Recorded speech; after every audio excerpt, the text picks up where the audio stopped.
If you're loving the vibes on the Lads Pad Show, hit subscribe and let it grow. Like, follow, share it wide, tell your mates and enjoy the ride. We do it for you, yeah, every single week. From big bold moments to nonsense and cheap. Follow us now, don't be shy. The Lads Pad Official, that's the vibe. We appreciate every listen, every stream. You're the reason we're building the dream.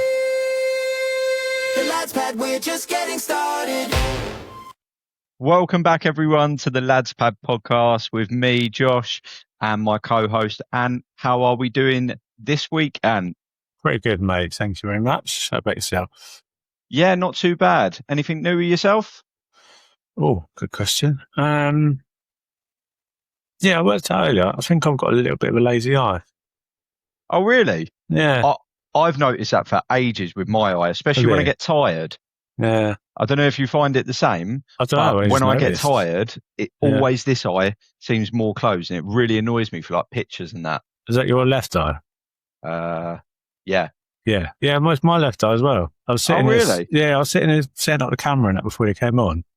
And I just kept doing this. I was picking like, you just stay open. And I tried closing my other one and opening this one more, but it just shut it more. And then I was like, going like this. And I'm like, what are you doing? I was like, oh no. Yeah. I was getting really fucking pissed off with it. Wow. So when I asked what's new with you, I was expecting you to say, yeah, I bought loads more Psyduck slabs, as you can see in the background. But no, I got that you've just noticed that you've got a lazy eye. Well, I don't know if I have got a lazy eye. I don't want to say for definite whether I'm just tired, like you said. So I'm going to check again in the morning, around 11 o'clock when I'm awake, just to see if I have or not. Because, yeah. Okay. No. But no, I have got a bunch of new ones. I think it's up to 39 now.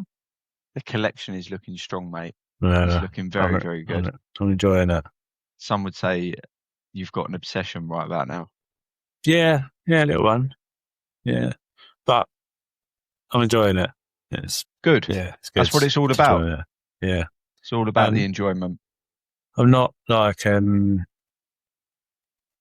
but what I'm enjoying as well is the buying, grading, selling to be able to afford this. Because I wouldn't be able to afford this without doing a bit of work to get it, if you know what I mean?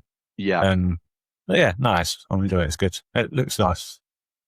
Good. Just banging, mate. Not much space. Wicked. So yeah, obviously, as our listeners probably are aware, we've been away for a few weeks. I've not been in the country. Just got back from America last week. Yeah. On the plane.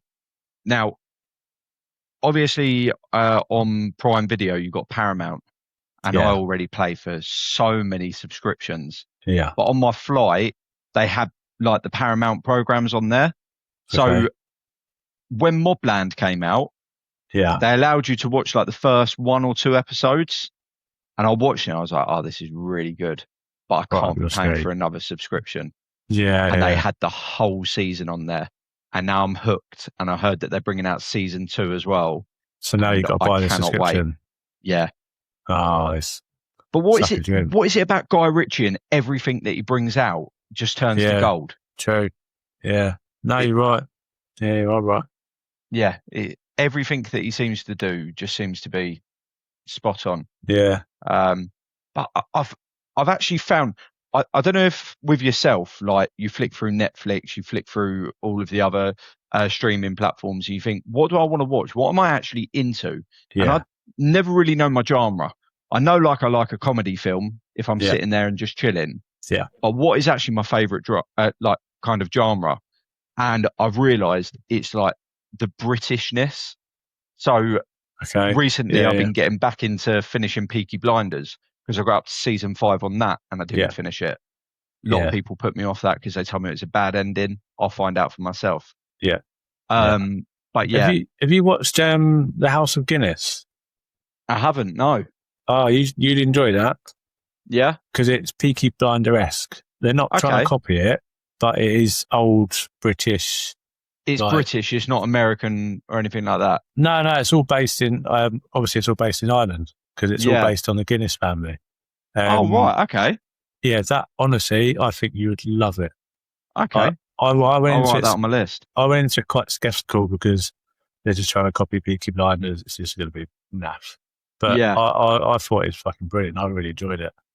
Because a few times you've recommended, I think it Suits to me, and it's too American. I've watched it and I've enjoyed it. Yeah, but I lose interest too quickly. I can't watch back-to-back episodes. Yeah, like, I could sit down and binge a whole season of Mobland, Peaky Blinders, The Gentleman, no problem whatsoever. Yeah, well, I watched it for 8 hours on a plane. Well, yeah, so no problem. Yeah. But yeah, something like Suits, I watch 1 or 2 episodes and I'm like, and you can't. Yeah, that's fair enough. Yeah. No, you need to watch The House of Guinness because season 2 of The Gentleman's out soon. Oh, really? Yeah. Oh my God. I've got so much TV to watch. I think it's in September. Wow. Okay. So real soon. Real soon. So yeah, I would highly recommend The House of Guinness for you, definitely. Well, I think it's going to be quite busy for us because not only that, but on the gaming front, we've got the new Call of Duty making its debut. When's that? October, Modern Warfare. October. Yeah. And then I know you probably won't get this, but I'm definitely going to, and that's EAFC. I buy it every year. I enjoy it.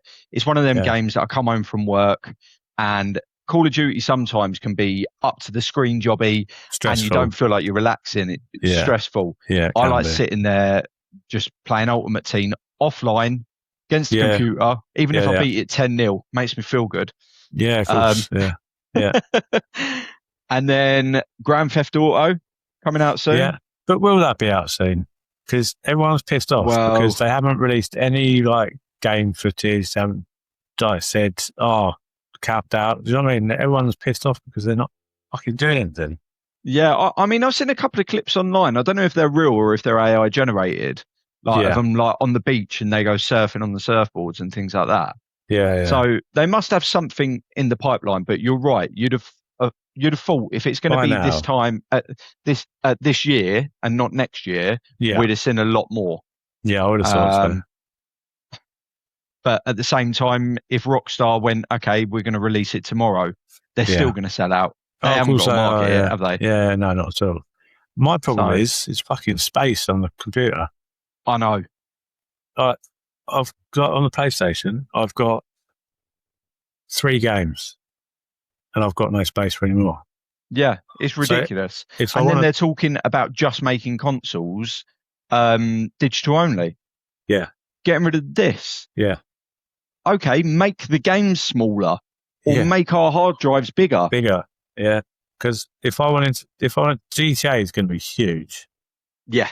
So I've either got to plug in an external hard drive, which is going to cost me 150, 200 quid, or uninstall the game and then reinstall a different game. Or go, right, okay, I want to play Grand Theft Auto on Tuesday. So on Monday, if I start the download for it, and then on Wednesday, I want to play Call of Duty. So if I uninstall Grand Theft Auto and then it's... Yeah. Mate, we're going backwards. It's going to be a fucking nightmare. Just give me a CD, a disc to plug in and just get it installed like that. Yeah. I'm going to have to buy an external hard drive. I haven't got a choice. It's nightmare. But I don't know if you ever played Hogwarts Legacy. Did you ever play it? I haven't got it, but the kids have got it on my PlayStation. There's number 2 supposed to be coming out as well. I don't think... Rangers giving them number 1. I don't think it's anytime soon, but... No. Yeah, it's been said that there is going to be a number 2 coming out, so that's something to look forward to as well. So, yeah, and... Keeping us busy even more, mate. Yeah. Next Friday, football's back. I know. How quick has that come round? Mental. Absolutely mental. Well quick, isn't it? Yeah. I think because of the World Cup, I think it felt like we've just had 2 weeks off. Yeah. It doesn't feel like actual football's been away at all. Yeah, I know. Yeah. Less said about the World Cup, the better, I suppose. But I want to start something a little bit different to this podcast before I go into what we're going to be talking about this evening. Right. I want to drop my fish finger sandwich straight away. So could you play the tune, please? You want to do it now? Mine, you can save yours till the end, but I'd like to get my fish finger sandwich out of the way. Okay, I cannot. I'll put you on the spot now, aren't I? Recognizing absolute stupidity, the fish finger sandwich of the week. Right, just so we can get this out of the way and done with, because it's in the past now, and this podcast, as we go through, is going to be talking about sporting events coming up. We're going to be very sports special related tonight. So, if you're not into sports, listeners, I apologise, but it's a special one for us. But going back to fish finger sandwich of the week, my fish finger sandwich of the week is going to Thomas Tuchel. We have not had the chance to do a podcast since we've been knocked out of the World Cup. But what he done with the tactics against Argentina is disgraceful. I think it was shocking, wasn't it? I think you've got to question why in a World Cup, not in a funny way, we've got a German manager. Yeah. Why you go 1-0 up, you look strong, you don't look like there's anything that's going to really affect you on an attacking basis. There's no speed from the Argentina that are going to break through a high line or that, and you sit back and just allow them to come at you. Yeah. And then for the third place game, go, do you know what, boys? Go out there and just play the way that you want to. Play attacking football. Yeah, and see us score 6 goals against France. Yeah. Yeah.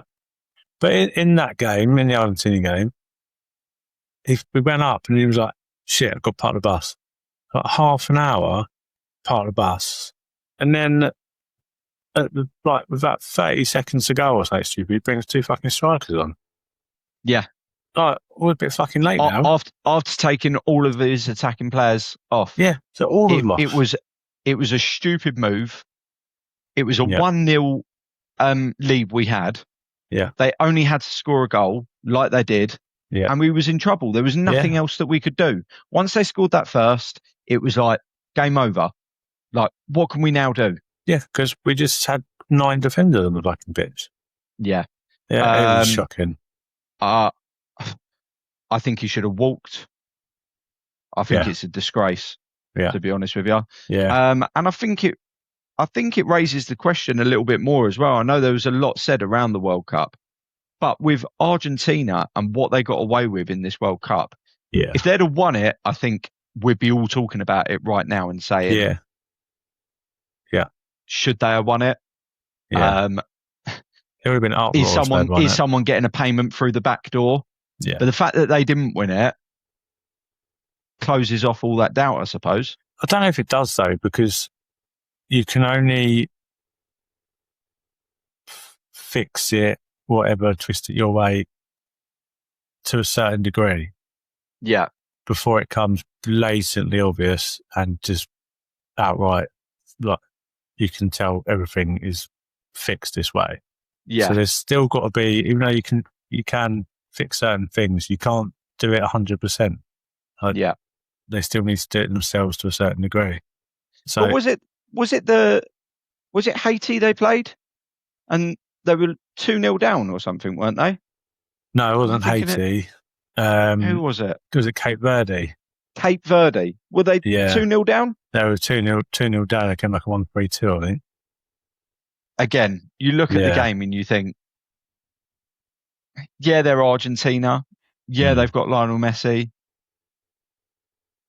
Yeah. It is questionable. It is questionable. Yeah, it's questionable. And as I said, what happened to England? I mean, I've heard of Southgate parking the bus. And that's what makes you die as well. Tuchel was very clear about his feelings of how Southgate lined up our team and how we played. Yeah, it was. He slagged him off for parking the bus. Yeah. But then the other question is, did he ask his team to do that? Or is that the approach they took? I think he did, because look at the substitutions he made. When you bring on the defenders and you've got 6, 7, 8 behind the ball, they haven't got an option but to play that way. Yeah. If you're 1-0 up and there's 10 minutes to go, bring Dan Burn on. Yeah. Take a attacker off, take a striker, well, not striker, take a left wing, right wing, cam off, and just play your 6-5 at the back, but by holding midfielder, but at least still have an outlet.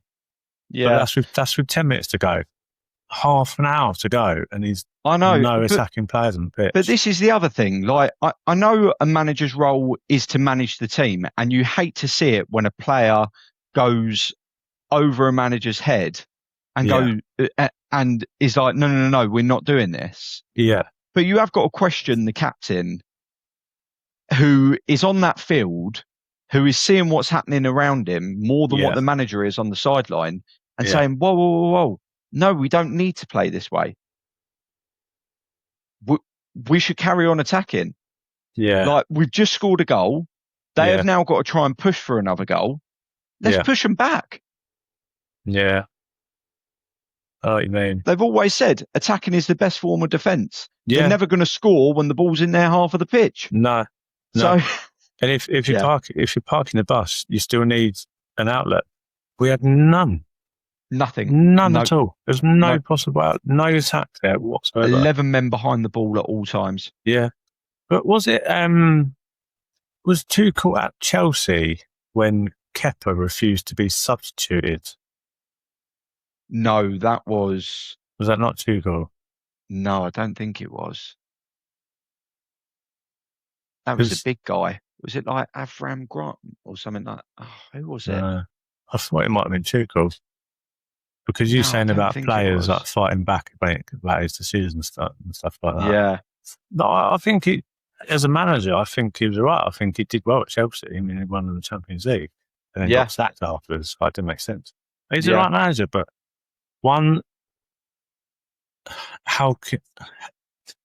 being England, how can you have a German manager?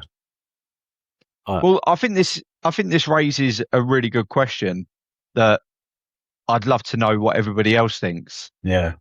Do you think that any international team should have a different nationality manager? I don't think they should. I think it should be the same. If everybody that's playing for your team is of that nationality, why is the manager not? Yeah.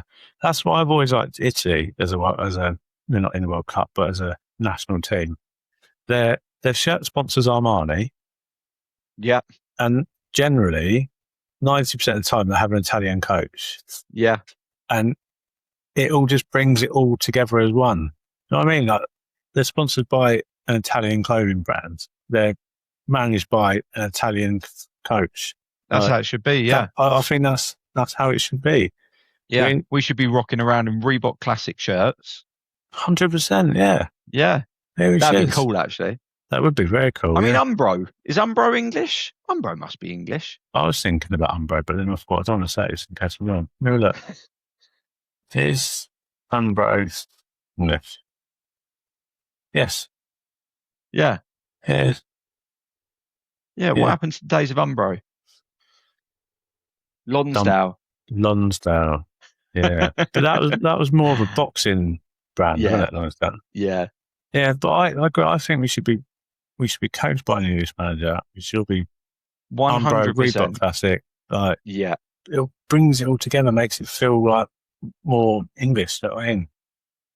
And the argument as well is when you think how many great players have passed through England. Yeah, Ferdinand, Gerrard, Lampard, Beckham, Scholes, like. Fancy having one of them as your manager. Yeah. Yeah. But this was an interesting thing I thought about the other day. So Tuchel got given an extra contract after the World Cup. Yeah. Do you think we would have given that to him if we knew that Eddie Howe was going to leave Newcastle? Oh, that's a good question. Because I would think that if the FA knew Eddie Howe was going to leave Newcastle, that they would have offered him an England job after the World Cup. I don't know, because at the same time, he got us to a semi-final. Yeah, but and their argument would be that we was unlucky not to win the semi-final, and we did get third place. But that was because of the manager. Yeah, we would say that. We didn't get but to the English FA Federation probably would disagree. I don't think we got to the semi-final because of the manager, but I think we lost the semi-final because of him. I totally agree with you. Yeah. Yeah. I'd like to see Eddie Howe managing it. I think it's a good manager. 100%. I think he'd do a good job. Yeah. And what Newcastle have done to their team makes no sense. They've capitulated. But we're going to get into that anyway. Yeah.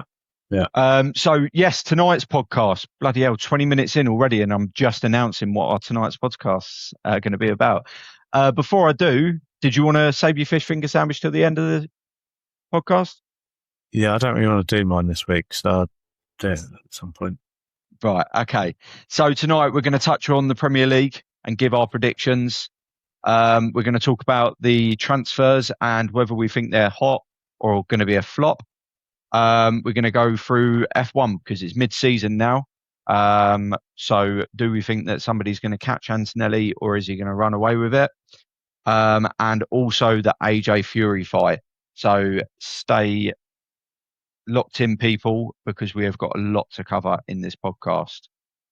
But firstly, as we already mentioned, new season starts next Friday with Arsenal kicking us off against Coventry. And then on the Saturday, I believe, Spurs are away at Brentford. Hopefully it's 2 wins. Yeah. I think you'd find it fucking hilarious, but I think it'd be really embarrassing if we come into this as defending champions and lose the opening game of the season to Coventry. I mean, you say that, but it's one of them. It's kind of like a FA Cup game. Yeah. Like they've turned up. Yeah. And in their eyes, they've got nothing to lose. Yeah. So they'll just go all out for it. Yeah. They're going to be up for it. They are going to be big time up for it. Yeah. You're playing them at the beginning of a season, so they're fresh. Yeah. So they'll be up for it. Who knows? I can't see it. I can't see it happening. No, I can't. No, but who knows in football? You never know. You never know. So, big first question: who wins the league? Ant? I've gone for us again this year. Okay. And why do you think that? I think now that this team have done it, I think that then gives them the edge to go and do it again. I think now that mental block, that barrier is lifted, gone, they know they can do it. I think it'll be tough to catch us this year, I think. Do you think Arteta and the people behind Arsenal as well will be trying to push for that Champions League trophy a lot more this season, though? Yeah. Oh, yeah. Yeah, 100%. Do you think that then maybe have an impact on the Premier League? Yeah, it will. But we've got really good depth in our squads. I think that's one thing he's improved on the past 2 years is depth, so we can rotate and still have a very good squad. Yeah. But it depends how the cup run will go. If we're in the Carabao, if we're in the FA Cup, if we're in the Champions League and the Prem, forward things is that could.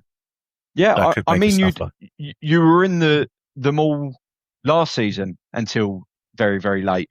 Yeah, you were on for the quadruple. Yeah. Only ended up with a 1, but you still got the Premier League. It does make a difference. So it just goes to show it definitely makes a difference to have that squad depth.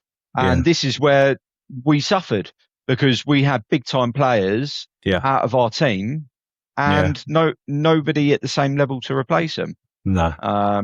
No. So I think injury does play a massive part in the Premier League as well. When you're in such a high league, you can't afford to have 2-3 of your top players out. No. Season before last, we lost Saka, Odegaard, and Gabriel for quite a few games, and that fucked us. But last year, we lost Odegaard for quite a lot of games. We lost Saka for quite a few games. But we had people that came in and replaced them, which we didn't have the year before. So it makes a huge difference. Like you guys, this season has gone. You had so many injuries, but you had academy players coming up. So I mean, that's just, it's so vital to have the rotation and backups for key players and positions. Yeah, huge definitely. Difference. That's why City have always done well for years. Like, they've always had 3 first teams sitting on the bench. I mean, 100%. They could play in any competition and have the best 11 in it. Yeah. Yeah. So, with me, I couldn't bring myself to say Arsenal are going to win it this year. No. I think you stand a strong chance, obviously. Mentality is a massive thing in football. Yeah. If your head is in a winning mentality, you can go out and you can play better. You can see how the players just link up with each other better. Yeah. And Spurs showed the other side of the mentality where you can't string 2 passes together and you feel like you're watching your local team play rather than the Premier League team. Yeah. But I've gone for United. The reason I've done so was not because I think they've got the strongest team. I even think Tottenham with a fully fit team have got a better squad than what Man United have got. But they finished last year very strong. They won a lot of big games. Yeah. They beat you guys. They beat City. Yeah. Villa, who was playing well. They beat a lot of teams. Yeah. Chelsea, they beat as well. Yeah. See, the worrying thing about United last year was they finished where they did. I can't remember the finishing. Third, was it the finish last year? Yeah. They did it without really being noticed. Yeah. You know what I mean? Everyone thought they had an alright fairly alright season, but no, they had a good season. Like, they finished really strong, but no one really noticed them. And that's because dangerous. so much is expected of the club. All the years that we've been brought up, it was always an Arsenal Man United battle for who was going to win the league, weren't it? Yeah, it was. And ever since the Alex Ferguson era, that they've never had that fight in them. So you don't really hear much talk of them anymore. No, it's always Arsenal City at the moment. Yeah, but I think I put United second because I agree. I think they're going to be strong. Yeah. I think they made the signs of them, Bomo and Cunha last season and Sesko, and you saw at the end them 3 starting to come good. Yeah. I think they're going to be very strong. Yeah, definitely. And then the other end of the table, the relegation zone. Yeah. I think all 3 teams that got promoted are going to find it hard to stay up this year. Yeah. I think they're all going to struggle, but I think one of them might pinch staying up. I feel like Leeds have been dicing with it a few times. Yeah. And I don't think that they've done any business. Not really, no. No. Well, we've got their keeper, haven't we? He's gone as our 3rd choice. Melia. Oh, really? Yeah. I think Hull are going to stay up. I think Hull are going to stay up. They remind me of like a Stoke or a Derby County. Where it's a place you don't want to go and play. Yeah. I mean, it's a dirty little place. Cold night in Hull. Yeah, not nice. So I think they're going to stay up. No offence to anybody that lives in Hull, Ian. No, I've never been. It might be a lovely place. But it just reminds me of Stoke and Derby that way. And no offence to anybody that lives in Stoke and Derby as well. No, they're shitholes. Especially Stoke. Fucking hell. Rotten. I think Palace are going to go down. You think? I think they've lost a very good manager.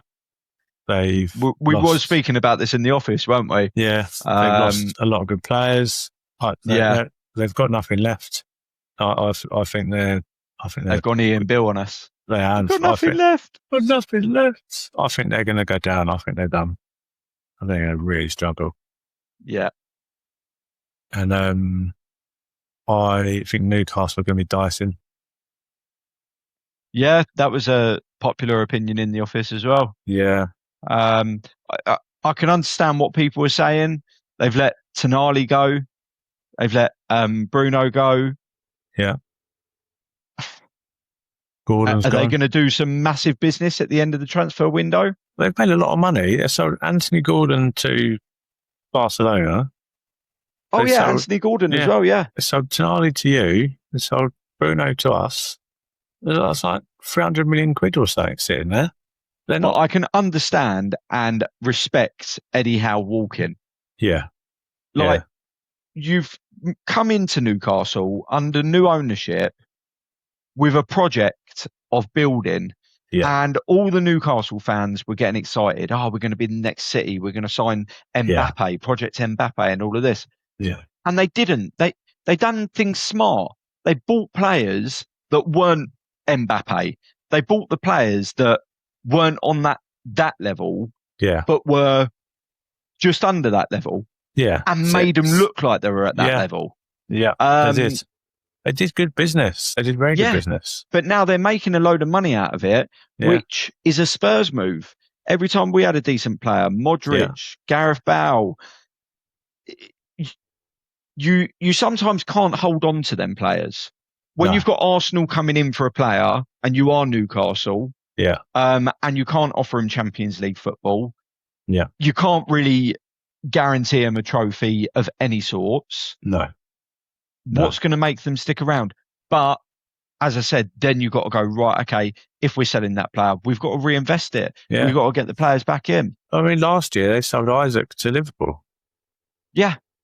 So they've got to be pushing 400 or 500 million in sales in the past year and a half.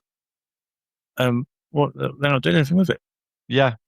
Right. And manager-wise as well, what is going to go on there? Have they appointed a new manager yet? They've appointed a manager from the Saudi League. Yeah. Really? Yeah. So, my God. His last club was managing a club in the Saudi. Wow. Yeah. So no Premier League experience.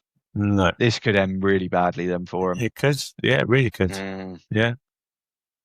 Yeah. I think they're going to be Dyson with it. Yeah. Right. Okay. Golden Boot this year.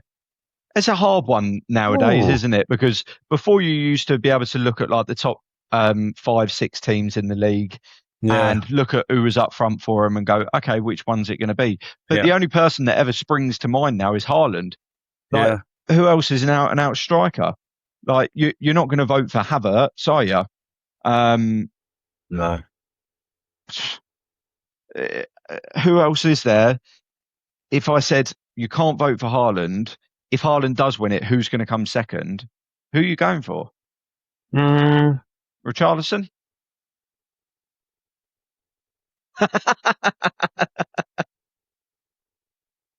No. Solanke? No. Who? No, I'm just having a little look. Right. Okay. So, who came second last year? Thiago. Brentford. Oh, for Brentford. That's exactly what I'm saying. That is exactly what I'm saying. He was only 5 away from Haaland. That is mad. Third Do you think he's got it in his... But nobody's gone after him, which is I was quite amazed. Crazy. I thought he was gone. I thought as soon as the season had finished, I thought he was gone. Yeah. Because Brentford's one of those clubs that produces these stars and then cashes in on them. Yeah. And then they produce another one. Then they cash in. It's so good at it. Ben Rama, Ollie Watkins. Yeah, they're so good at it. Ivan Toney. Yeah, their structure's spot on. I'm amazed he didn't go. So last year it was Haaland, then Thiago. Third place was Semedo, so not even a striker. And then fourth place was Ollie Watkins, and then fifth was Morgan Gibbs-White from fucking Nottingham Forest. That's what I'm saying. Calvert-Lewin was in the top 10. Danny Welbeck was in the top 10. Wow. Fucking hell. Wow. Golden boot. I think we might have to skip the question. I think it's a pointless question. It is Haaland, and then second place could be anyone.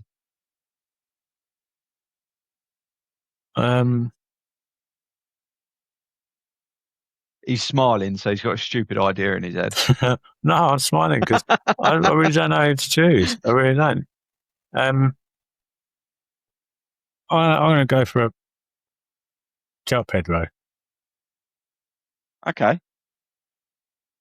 I think he's going to have a good season this year. Yeah. And I think Chelsea are going to do well. So yeah. Haaland's an obvious choice. I'm going to go João Pedro. Why not? Okay. Next question. First you manager. Didn't say yours. Huh? You didn't say yours. No, you can't pick Haaland. Cheating. Right. Second. Second choice.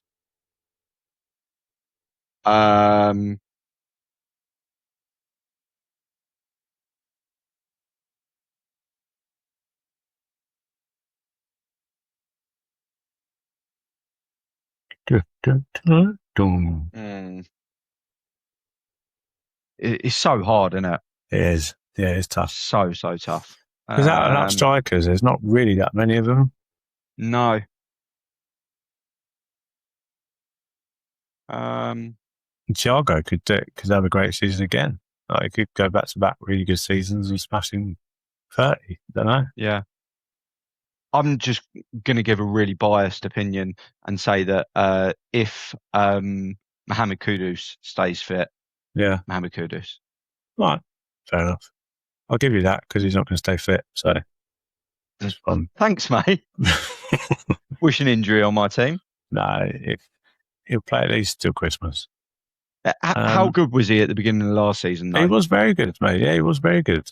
But that's a problem Tottenham are going to have as well, was you never know what players are like when they come back from an injury. Yeah. So they're more likely to re-injure themselves after an injury, and you don't know if they're going to be the same player when they come back. So, it's going to be interesting. So you said first manager to get sacked? Yes. Okay.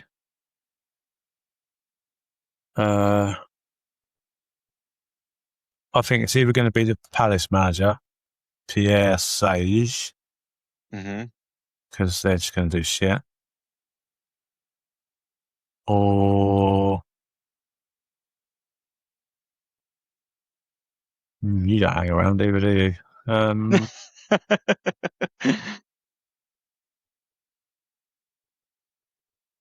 I think we're happy where we're at the moment, though. Yeah, you got to give him a bit of time. Now he's saved you, whatever, you've got to give him a while. Yeah. He's been able to get the players that he wants in as well, I think, this time around. Yeah. Which is not what most other managers have been able to do. So I think he's in a good place. Yeah. Old De Zerbi. My personal opinion, after just hearing what you said, has probably got to be the Newcastle manager. Yeah. It's one of them that you can see come in the door. Yeah. 3 games later, 3 losses. Go back out. I mean, what's Newcastle got as their opening games?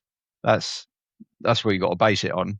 If they've got a bad run of games to start off with, then oh Christ, their first game against Liverpool. Yeah, Liverpool, and then us, and then I think if they lose them and then they go to Bournemouth and they lose that, yeah, which they could easily do.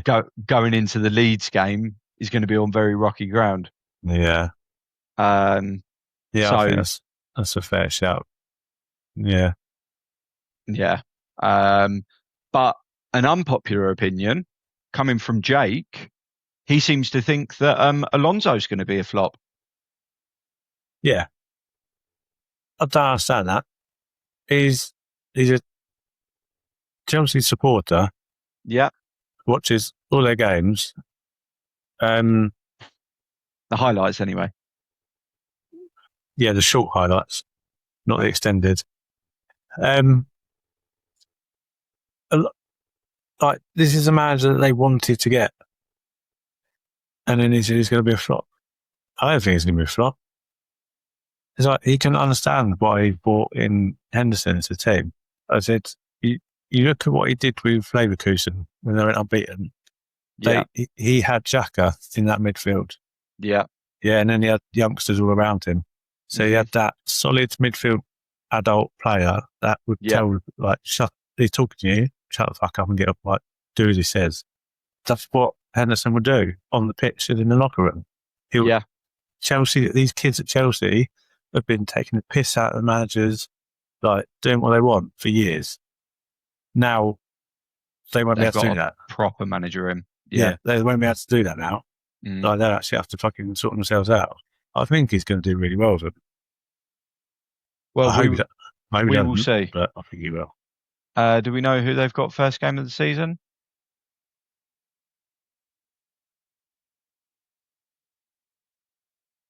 They have got Fulham. Away or at home? Away. Away. Fulham's quite tricky away. At the Cottage. Yep. London derby to start off the season. Yeah. They'll be up for it. So, yeah. Okay. Last two, biggest overachiever and biggest disappointment. So who's going to overachieve and who's going to underachieve? What, club or? Yeah, club. Palace underachieve. I mean, they're just a terrible season. Overachieve. I'm going to go with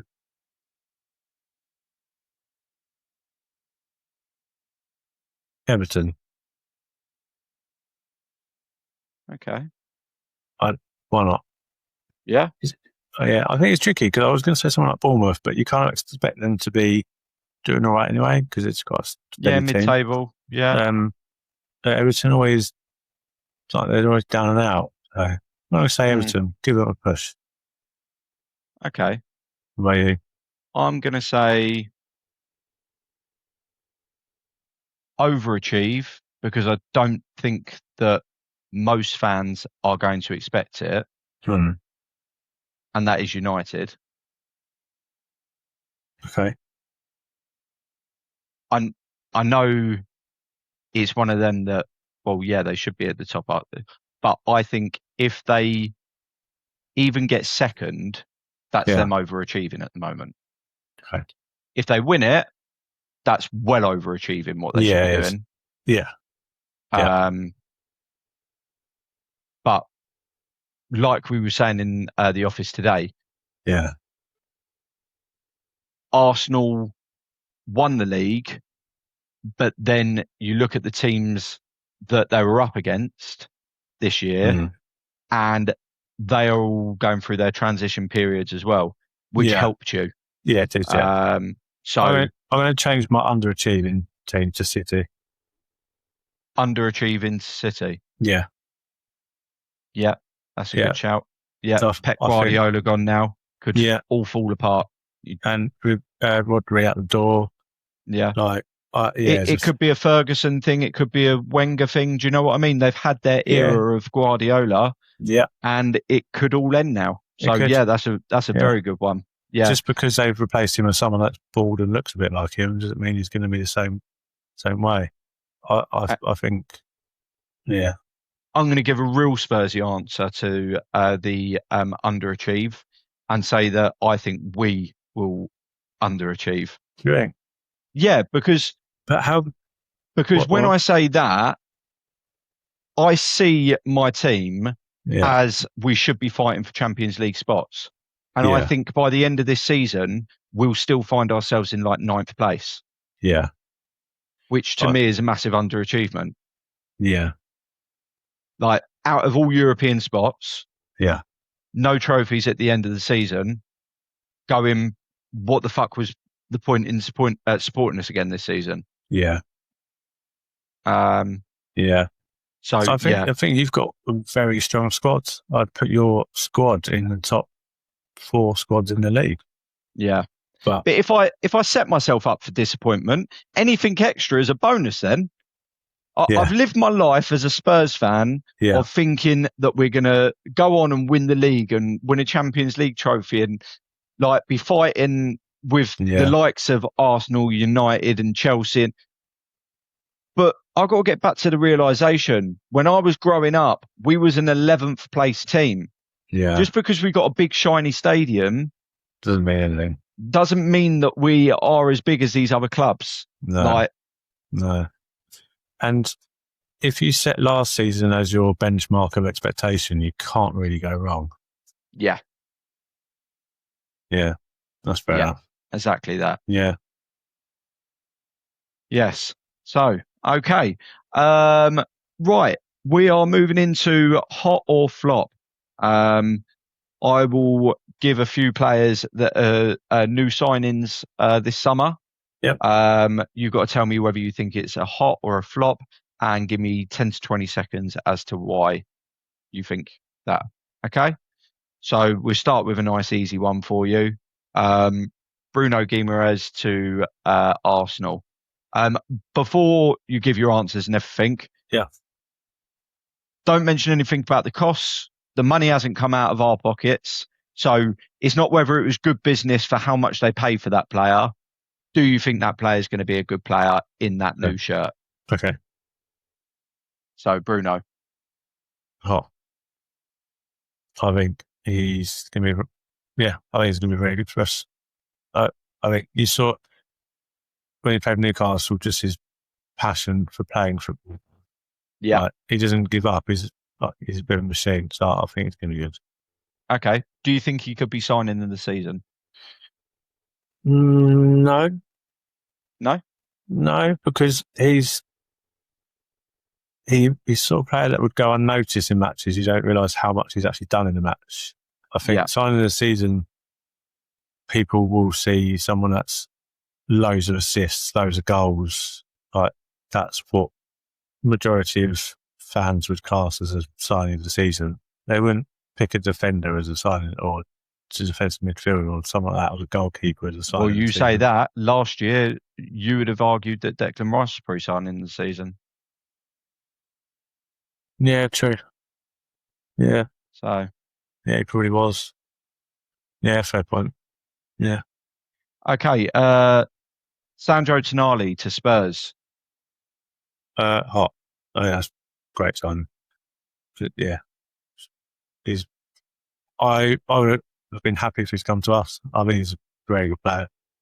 And do you think it's a better signing than Bruno to Arsenal?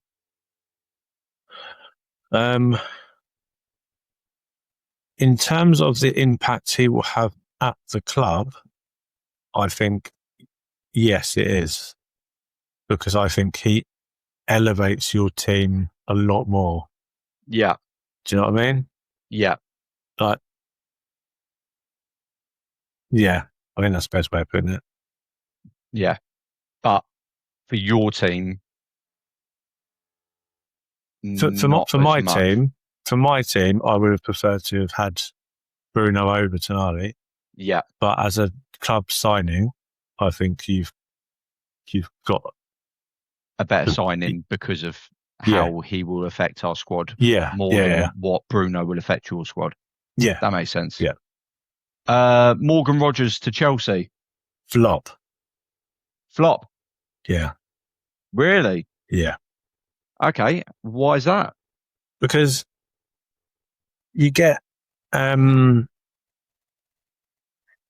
players that play for clubs like Aston Villa or Brentford or mid-table of teams, and they stand out amongst the rest of them. But they do that because I think a lot of their teammates play towards their strengths. Yeah. And if you put someone like him in a Chelsea squad, I don't think the players that are around him are going to support him.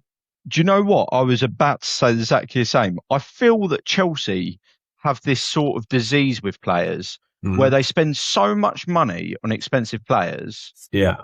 And then they just seem to disappear into the squad. Yeah, they do. Do you know what I mean? It's not like you've got that massive signing that everybody's watching on the pitch. They're just another one of the players. Like every time they do it. Fofana. He was an incredible player. As far as Chelsea, he's disappeared. Yeah. I mean, it reminds me a bit of the Grealish to City kind of move, where Grealish was outstanding. He was like incredible, but that's because the team played towards him. Yeah. And then he goes into City, and City aren't going to change how they play to adapt to Grealish. He's got to adapt to them. Yeah. So I think he's going to be. I think he'll be a bit of fun. Okay. Yuri Tielemans to Man United. I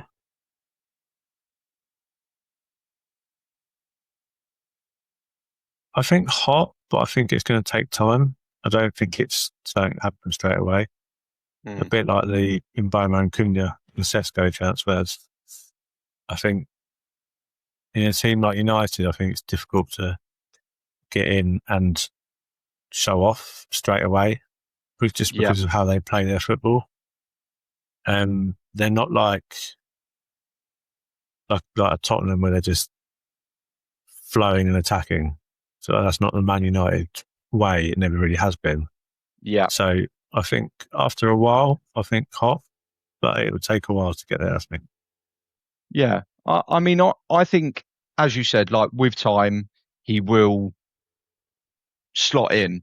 Yeah. But yeah, you're right. I don't know what it is about United. It does seem to take that time to adapt. Yeah. I've always called them a chubby club because of the way that they play their football. Chubby? Yeah. What do you mean by that? Well, because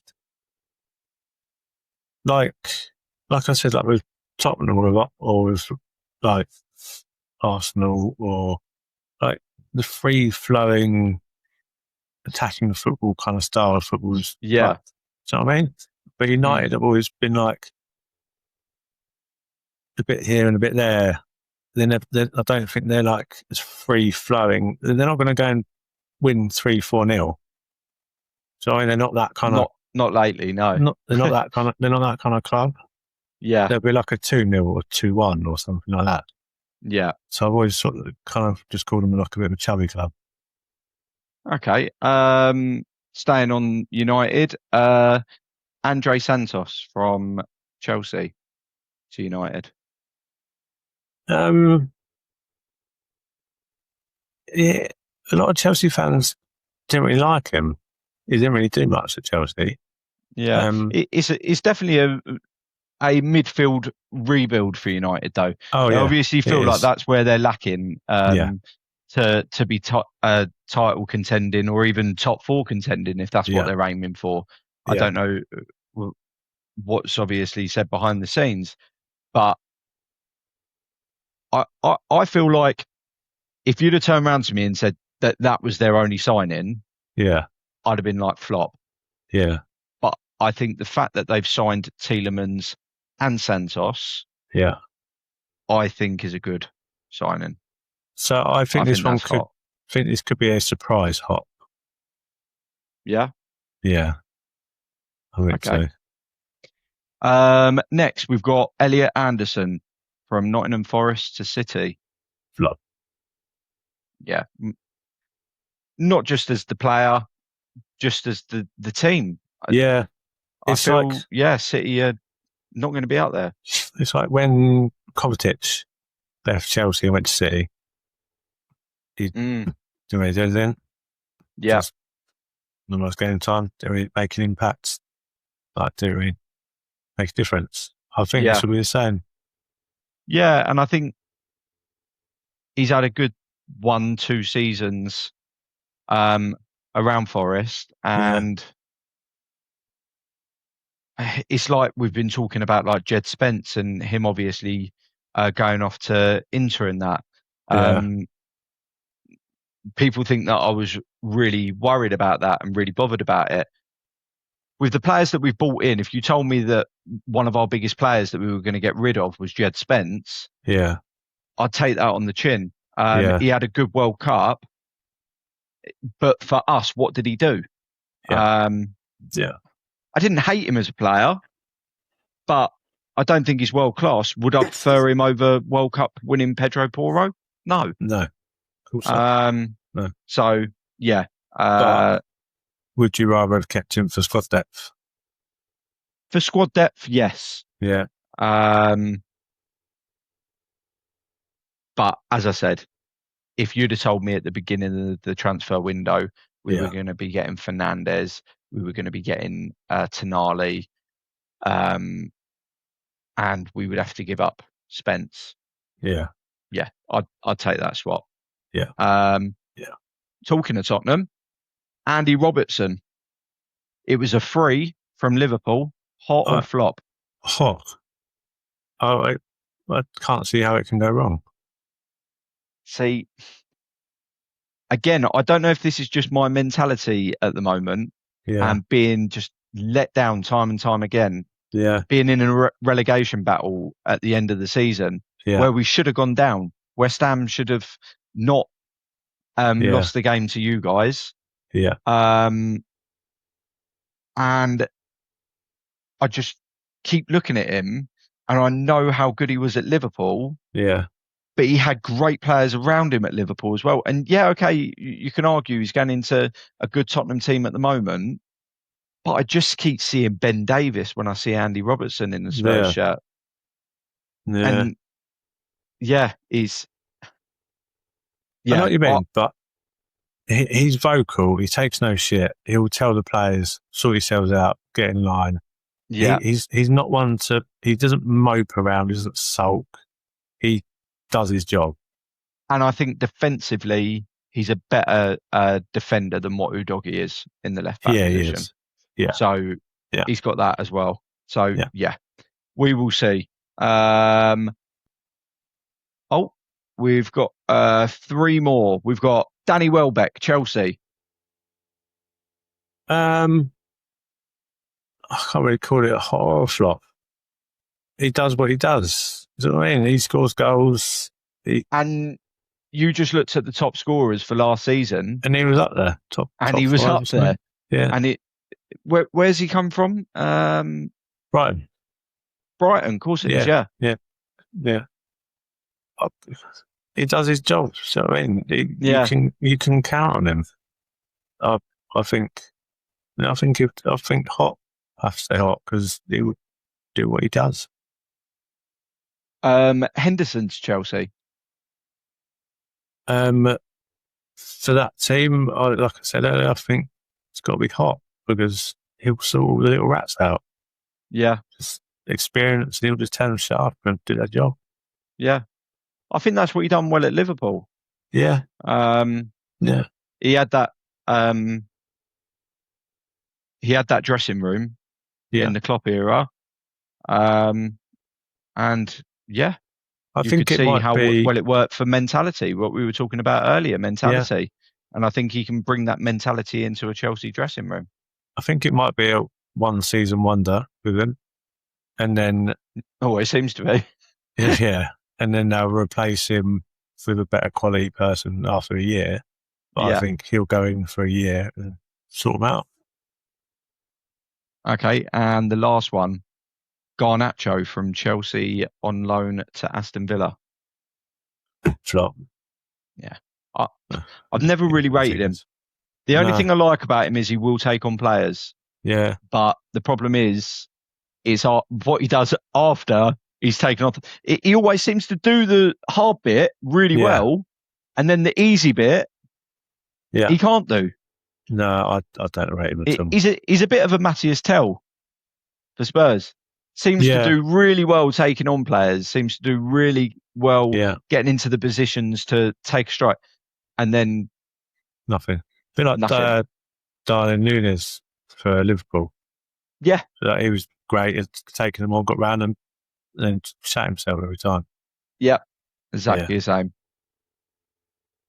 So we have got just over a week.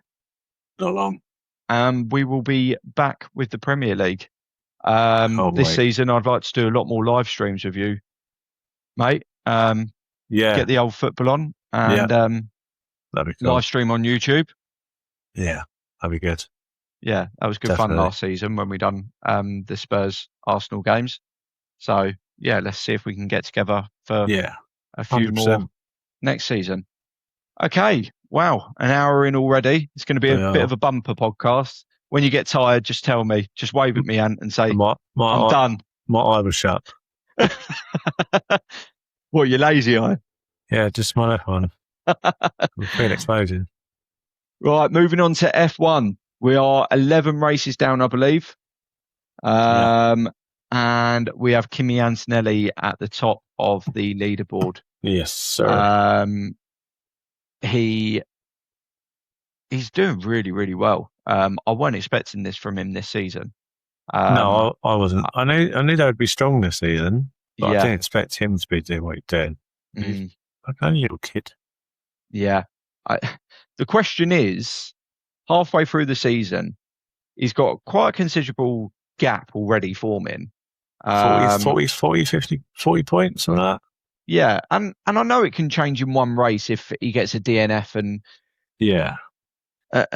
Hamilton pulls it out the bag. But then Hamilton's really surprised me this season as well, that he's even up there. I know it takes a year to adjust, moving to a different team, a different car, getting the setup right for you. But I felt like his days were done. I hated to say it because I am a Hamilton fan. It felt like it towards the end of last season, didn't it? It just felt like, mate, should you have done it? Was it time just to hang them up? Do you know what I mean? Yeah. Did you either stay at Mercedes and hope that they would be able to push for a better car? And stay on. And then when you saw Mercedes were faster than Ferrari, you thought, oh, shit, you fucked up here.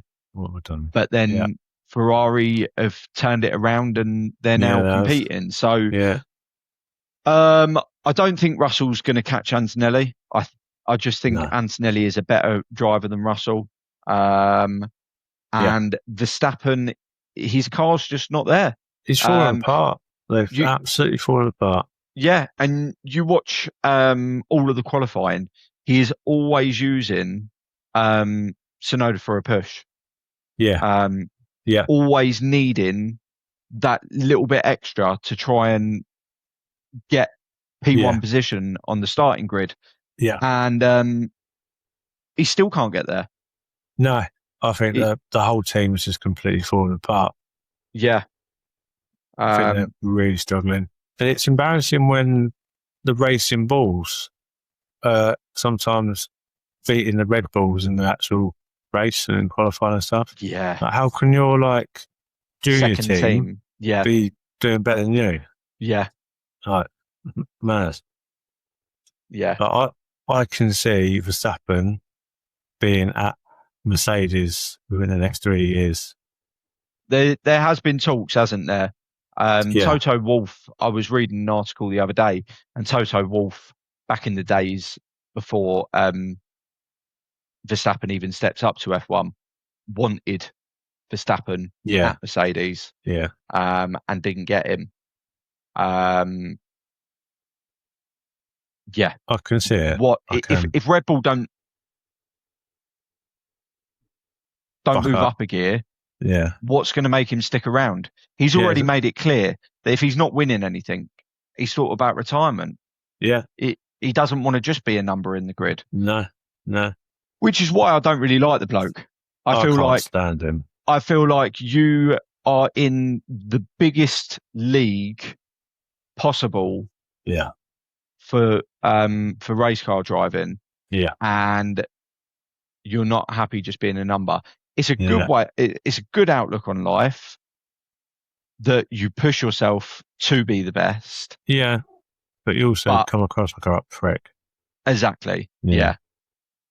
So I think it's quite controversial the way he drives, some of the decisions that he makes, and then when he moans about other people that do it back to him. So give it, I can't take it. But do you believe that Antonelli's going to go on and win it, or do you think he cracks under pressure? I don't think he cracks under pressure. I feel like something's going to happen to the car And I think they're going to have 3 races in a row where they're going to have DNFs or something's not going to go right for them. Wow, you've heard it here first, guys. Yeah, I think so. I think Lewis is going to do it. You think Lewis is going to do it? Yeah. He's going to close out. Do you think that'll be his last championship if he does it this time round? Don't think so. I think he'll carry on. The show goes on. I can see him doing it this season. Okay, so devil's advocate, Antonelli does go on and win it. Yeah. Are we watching the start of a new superstar era? Is it going to be the next Schumacher, Hamilton? Yeah. I think we're seeing it already anyway. I mean, he's how old? 19, isn't it? Something like that, yeah. But he's not 20 yet. Yeah. 19 years old, I believe he is. Yeah. To have a champion at 19 years old. Yeah. So he's still got over 10 years left. That's incredible. He's at the biggest, arguably the biggest team. Yeah. And they look after their drivers. Yeah. Well, I think he'll go on to be like Schumacher level, Hamilton level. Yeah. Yeah. I think he will. Yeah. He's very good. He's too good. So, apart from the obvious, is there been any surprises, disappointments, or anything for you in the F1? Cadillac are just shit, aren't they? Do you know what? I was going to say exactly the same thing. Like, I think if you want to enter another team into F1, surely it's got to be a case that you've got to have a car in F2 or F3 to start off with. Yeah. To show that you can compete at that level before going, we're going to shove a car into F1. Sometimes they're like over a second, if not more, on qualifying. What's the point? Some of the cars in F2 are qualifying quicker than Cadillac are in F1. That's what I mean. Yeah. It's like us going, should we put a team into the Premier League? Exactly. Yeah. Just do it. And then turn up and being fucking absolute dog shit. But again, like what we said with Ferrari, with Hamilton, it does take time. The drivers are new to the team as much as the team is completely new anyway. Yeah. But how long do you give a team before you go, okay, this ain't working? I don't think you can kick a team out. You can sack the... Surely the team, it must be expensive. If you're not winning races, if you're not getting points, it's got to be expensive. Oh, yeah. It's going to be costing them millions. To be 23rd, 24th every race. Yeah, it costs them millions. But it just goes to show that Audi have come in at the same time and they're not sitting bottom. Nobody was expecting them to come in and be up where Mercedes, McLaren, Ferrari, Red Bull were. No. But at least they can tackle around the midfield. I think Haas, Cadillac have overtaken Haas as like the shit. Yeah. You know what I mean? Yeah. I've been disappointed in them. I should have known because it's American brat and American car can't go around corners. So you should have known they were all shit anyway. So, prediction, world champion, second and third. Who are we going with? Hamilton, Antonelli. I can't remember what the standings are at the moment. It's Russell at the moment in third. Who's behind Russell? I want to say Leclerc. Might be Verstappen, actually. I'm going to go Hamilton, Antonelli, Leclerc. And then constructors, I'm going to go Ferrari. Okay. Yeah. Actually, where's Norris at the moment? Because the McLaren seems to be turning around at the moment as well. Yeah, they're doing better than they did start off the season.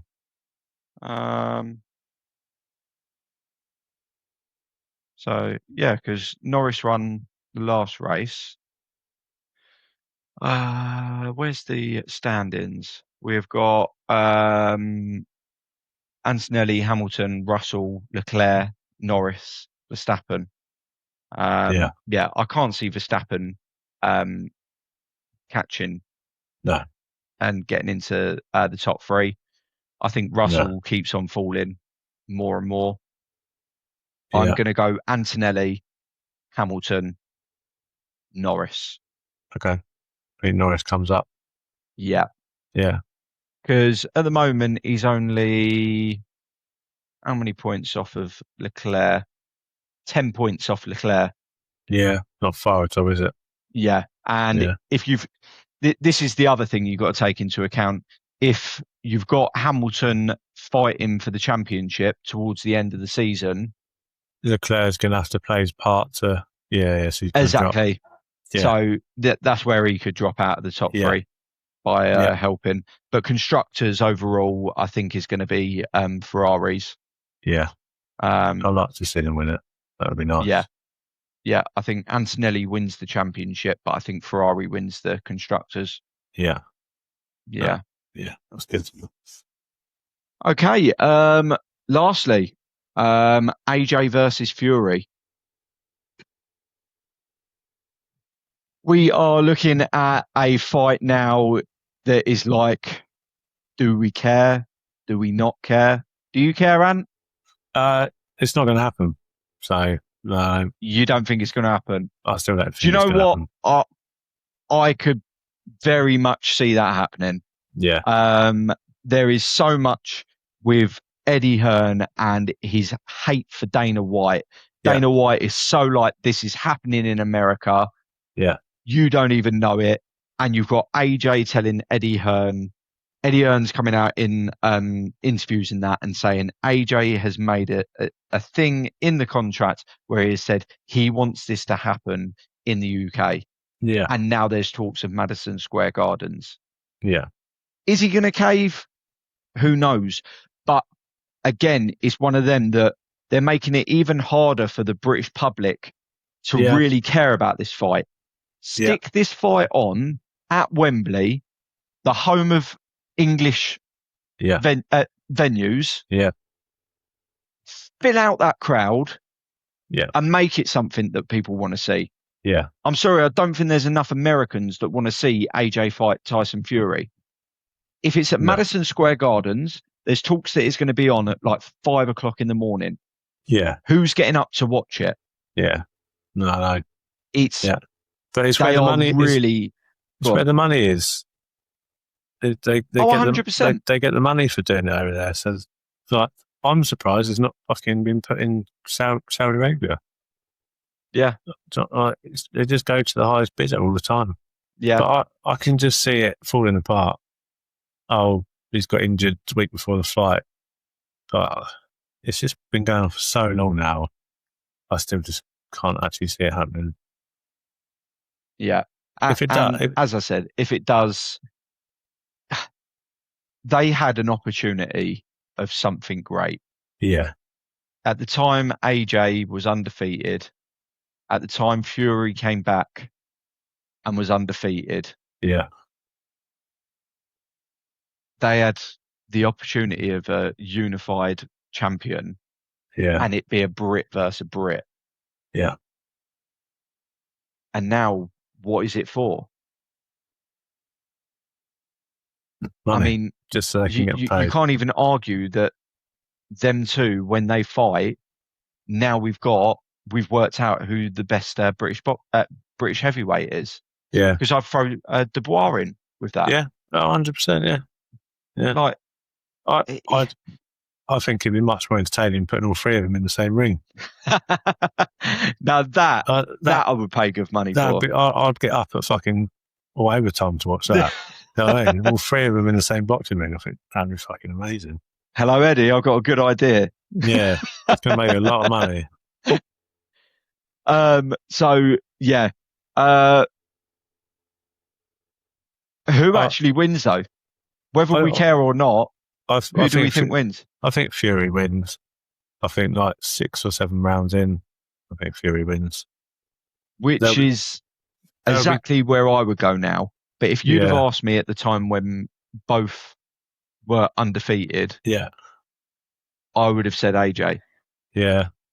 I probably would have done the same. But now I think Fury in 6th or 7th round, I think they'll be told, give it a couple of rounds, just let's get a bit of TV rights and adverts in first. And then after round 5, do what you want. And I think 6 or 7 rounds, I think he takes him out. Did you see AJ's comeback fight? Yeah. A few weeks back? Yeah. And he just got rocked so easily in that. Really easy. Yeah. I think he's got some work cut out for him if he fights Fury. I think it's going to be a payday, and that'll be it. But yeah, I would go Fury KO, I think. Yeah, I think Fury KO 6, 7 rounds in. He's not the biggest puncher in the sport, but I think he'll get him out of there. Yeah, after seeing how easy he got knocked in the other match, it's not going to take a lot to knock him. Not at all. Yeah. Yeah. That's if it happens. I don't think it will. Time will only tell.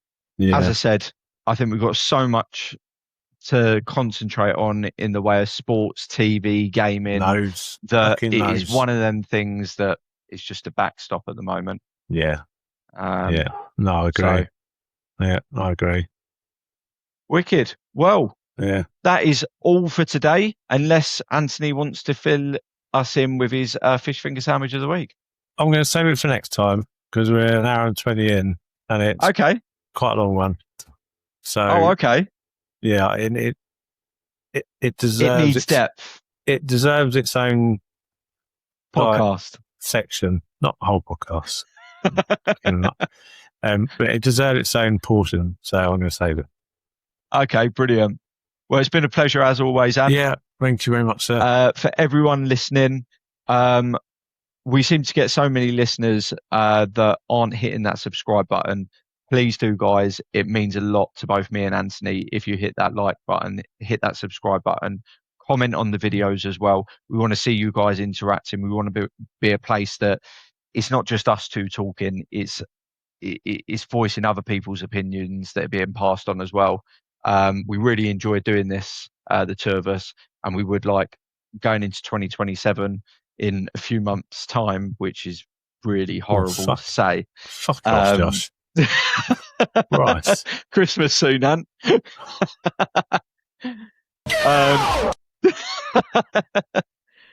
Yeah, it's something that, we just want to keep on growing. So we appreciate you all, guys. And until next time, goodbye. Ciao. Bye.